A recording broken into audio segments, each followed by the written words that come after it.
Hola, ¿qué tal, querido público de Internet? Muchísimas gracias por sintonizar mi canal. En este video hablaré de la fundamentalidad de los derechos sociales, en particular del derecho a la educación, del derecho a la salud, a la vivienda y al medio ambiente. Es muy importante tener en cuenta que estos derechos tienen que ver con la dignidad humana, con la verdadera esencia del ser humano, con la proyección de esa capacidad humana para relacionarse con otros. Y este enfoque de las capacidades humanas pues resulta muy pertinente para ver desde el punto de vista de los derechos humanos y de las políticas públicas cómo está actuando el Estado y cuáles son los verdaderos intereses de una sociedad, de las políticas públicas, del ejercicio del poder desde el gobierno para proteger, para ensanchar estos derechos que les llamo yo los derechos fundamentales. ¿Y por qué fundamentales? Porque tienen que ver nada más y nada menos con la emancipación del ser humano como un ente no solamente biológico, sino un ente social. La capacidad educativa, la capacidad de disfrutar un entorno sano, la posibilidad de tener una vivienda adecuada, digna y decorosa, es lo que le da al ser humano esa dimensión de el florecimiento hacia la proyección de su dignidad humana. Por tanto, mi análisis, mi primer enfoque es esto. ¿Cuáles son esas implicaciones?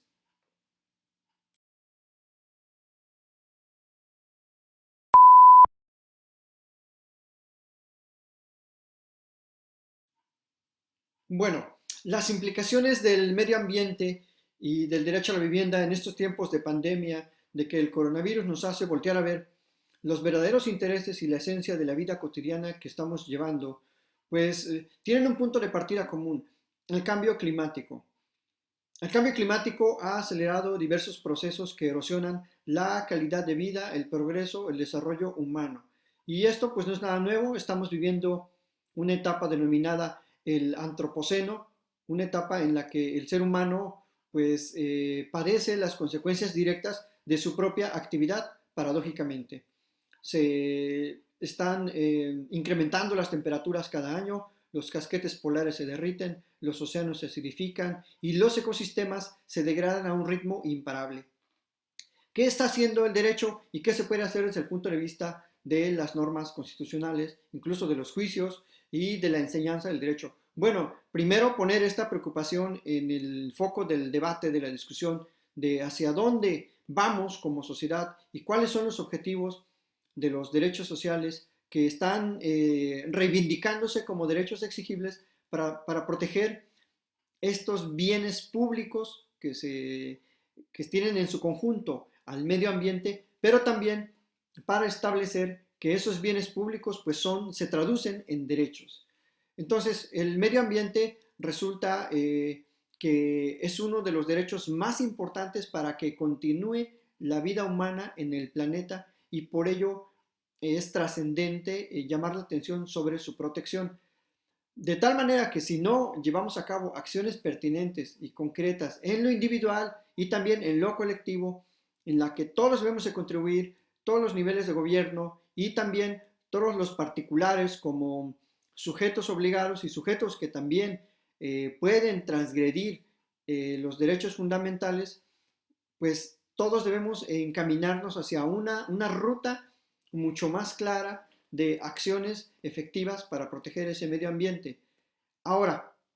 en este contexto surge también la necesidad de reflexionar sobre el derecho a la vivienda. La vivienda pues tiene que ver también con el entorno. La capacidad de adquirir una vivienda tiene que ver con el entorno económico y con el entorno físico.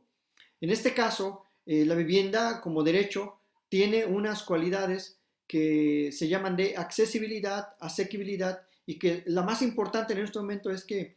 la vivienda debe contar con los servicios elementales de alumbrado público en la calle, de empedrado o de una calle que sea una calle cuidada, que pueda haber transporte público, que tiene que tener en el interior agua potable, que tiene que tener una serie de cualidades físicas que le faciliten a las personas, a las familias, la plena y la sana convivencia humana. Y esto está establecido en las normas constitucionales, en el artículo 4 en particular, y en las observaciones del Comité General de Derechos Económicos, Sociales y Culturales de la ONU. Y esas observaciones, ese derecho internacional está de algún modo dándole una dimensión más concreta, más clara al derecho a la vivienda, porque la Constitución solo dice que es digna y decorosa, pero no dice nada más. Se lo deja a las leyes secundarias. Por tanto, es importantísimo cuando se reflexiona y se piensa y se habla de los derechos sociales, hablar también desde el punto de vista de las normas internacionales, incluso desde todo lo que ha dicho la Corte Interamericana a través de su amplia jurisprudencia de derechos sociales. Por otro lado, me referiré en el siguiente segmento al derecho a la educación.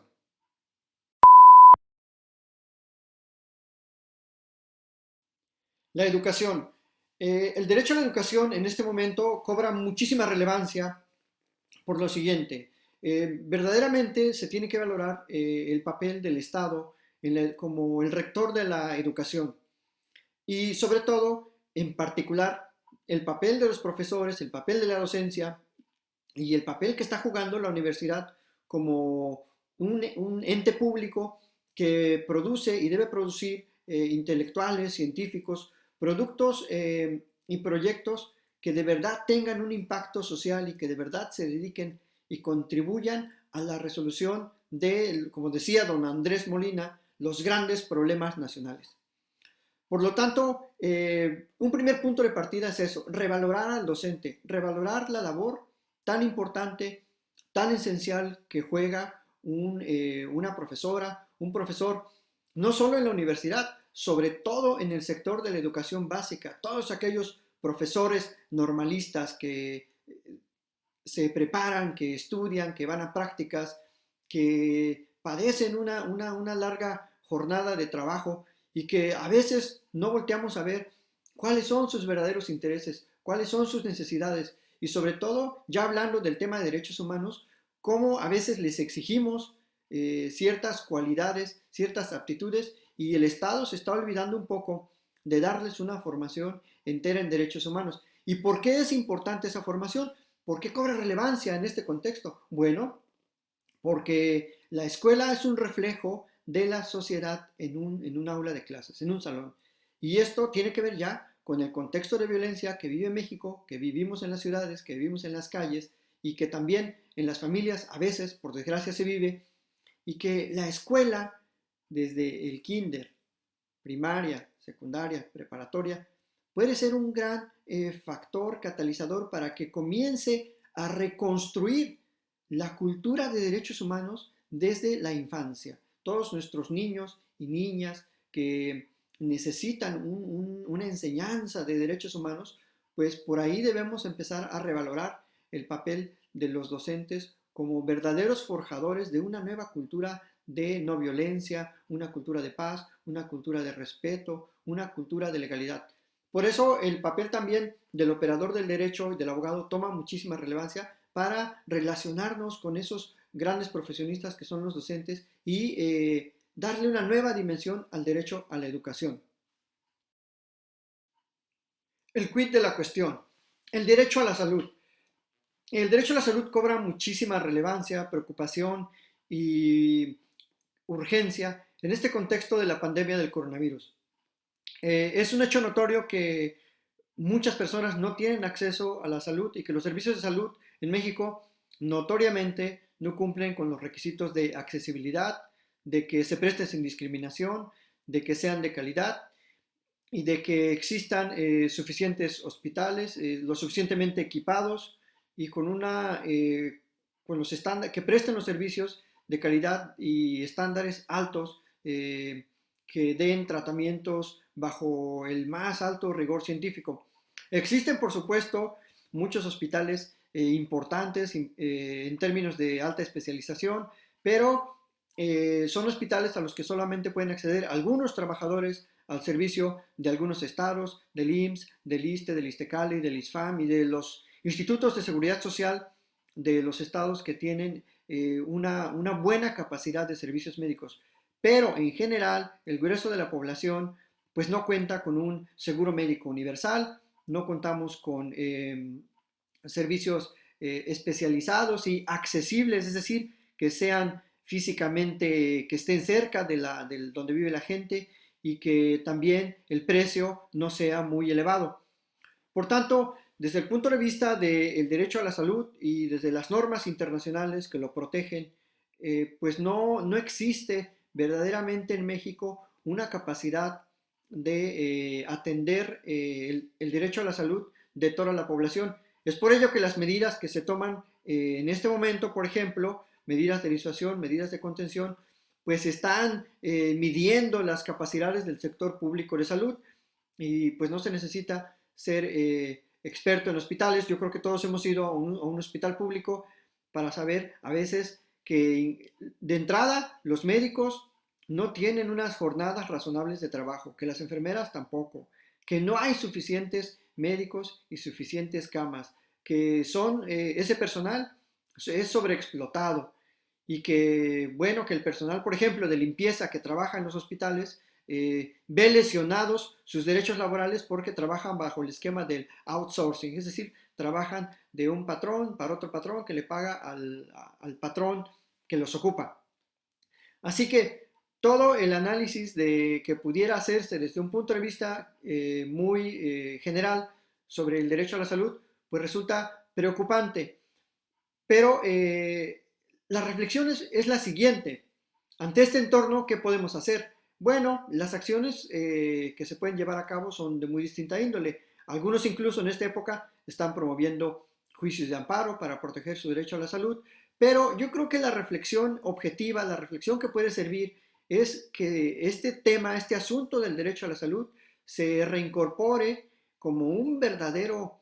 objetivo de las políticas públicas del Estado mexicano, desde el municipio, gobierno del Estado, hasta la federación, y que todos los sectores estamos obligados a colaborar, las universidades, los empresarios,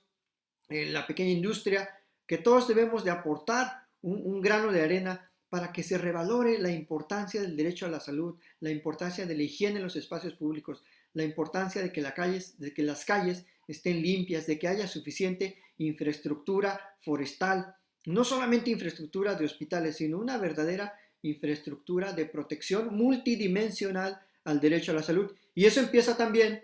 desde el cómo consumimos, cómo vivimos, qué productos están vendiéndose como alimentos, qué está comiendo nuestra infancia. Es decir, el derecho a la salud no tiene una única dimensión, está relacionado con la nutrición, con la educación y con la vivienda. Hasta aquí, querido público, pues termino mi análisis. Espero que les haya servido, que los invite este análisis a la reflexión y a repensar que los derechos sociales deben ser la guía de la política pública en este país si es que queremos atender alineamientos verdaderamente progresistas que protejan la dimensión objetiva, ontológica y la verdadera proyección de la dignidad humana en el Estado constitucional. Muchísimas gracias y nos vemos hasta la próxima.